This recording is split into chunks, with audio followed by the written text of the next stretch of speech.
I have an update from the woman that wrote me the letter. She's a bride, and she was having a bachelorette party that went to Nashville Friday, Saturday, Sunday, flew home Monday.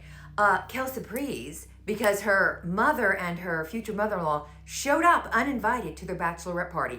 They showed up Saturday morning and were ready to get down and party with the girls. The bride said it was a disaster. Her mother and her future mother-in-law got so wasted that she had to take care of them. They were dancing on tables, flirting with guys. She goes, ugh. She had to take care of them, especially when they got drunk and got sick and all this stuff. She said her bachelorette party was totally ruined. As soon as they showed up, the vibe of the bachelorette party went downhill. It was bad, and she was furious. And she's like, what is wrong with my mom and my future mother-in-law that they think they have to party and make everything about them?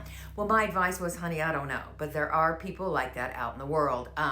Boundaries moving forward with your mother and your future mother-in-law. Well, here's the update. So she sits down with her fiance and they talk to both their moms. They're like, we're going to have some other stuff that's very our friend centric and we don't want you showing up. If you're not invited, please don't show up. So this mother and future mother-in-law get so butthurt that they throw themselves their own bachelorette party, but call it our kids are getting married party, yahoo. And they invite members of the wedding party, guys and girls, okay?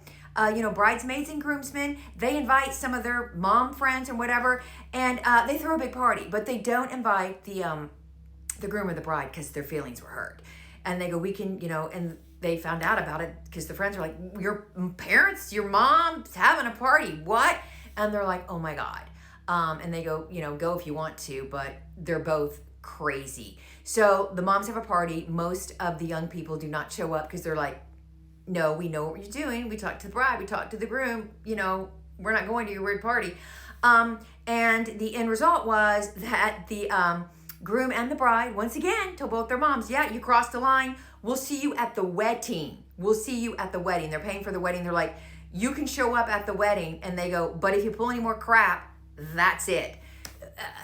Like somebody said in the original letter, well, at least the future mother-in-law, mother, the bride are friends.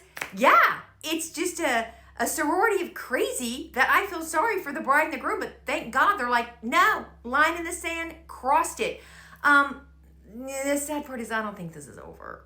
I don't think this is over by a long shot. I think these two women, the sorority of crazy, they're just getting started, but she promised me more updates if they are forthcoming.